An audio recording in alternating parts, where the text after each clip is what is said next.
দর্শক, ব্যাংক খাতের পরিস্থিতি নিয়ে বিস্তারিত জানাতে বাংলাদেশ ব্যাংক থেকে আমাদের সঙ্গে যুক্ত হচ্ছেন সহকর্মী ওয়ালিদ সাকিব।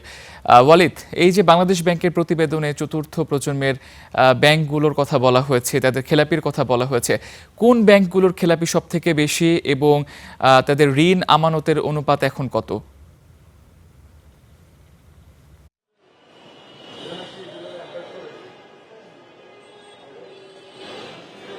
তামজিদ, বিশেষ করে চতুর্থ প্রজন্মের যে ব্যাংকগুলোতে বেশি লুটপাট হয়েছে তার মধ্যে জানেন যে বেশ কিছু ব্যাংক রয়েছে, গ্লোবাল ইসলামী ব্যাংক, ইউনিয়ন ব্যাংক।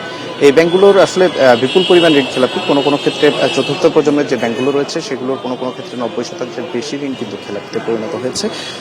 অনেক ক্ষেত্রে দেখা গেছে তাদের যে ঋণ আমানতের অনুপাত, অর্থাৎ তাদের যে আমানত সংগ্রহের যে পরিমাণ, তার থেকে বেশি পরিমাণে কিন্তু তারা ঋণ বিতরণ করেছে। অর্থাৎ এখানে বাংলাদেশ ব্যাংকের যে নির্দেশনা সেটি ব্যত্যয় ঘটেছে। তো আসলে জানেন যে বাংলাদেশের যে খেলাপি ঋণের হার, এটি হচ্ছে বিশেষ করে আওয়ামী লীগের পতনের পরে অন্তর্বর্তী সরকারের সময়ে যখন হুট করে আসলে খেলাপি ঋণের পরিমাণ বেড়ে যায়, যেটি 2 লাখের ঘরে ছিল, আমরা দেখেছি বর্তমানে এটি আস্তে আস্তে একেবারে মোটামুটি 5,87,000 কোটি টাকায় ঠেকেছে।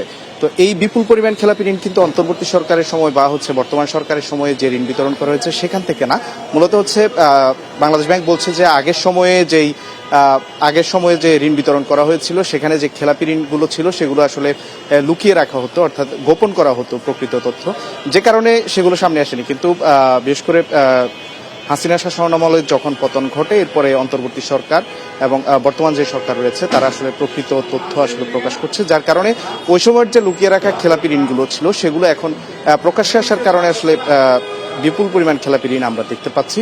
এটি প্রায় 6 লাখ কোটি টাকার কাছাকাছি গিয়ে ঠেকেছে তামজিদ।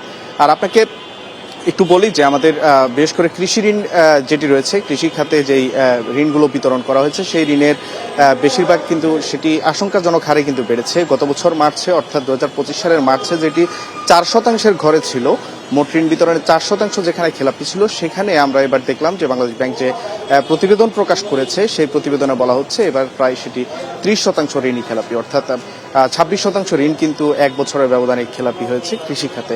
আর একটু যদি বলি যে ইন্ডাস্ট্রি খাতের ঋণের কথা যদি বলি, বাংলাদেশ ব্যাংক আসলে বন্ধ শিল্প কারখানা যেটি ছিল সেগুলো চালু করার জন্য বেশ কিছু উদ্যোগ নিয়েছে, যার ফলে ঋণ পুনঃতফসিলের সুবিধা দেয় কিন্তু এই খাতে কিছুটা ঋণ অন্তত 10% মতো কমেছে বলে আমরা বাংলাদেশ ব্যাংকের প্রতিবেদনে দেখতে পেরেছি। তামজিদ, ধন্যবাদ ওয়ালিদ।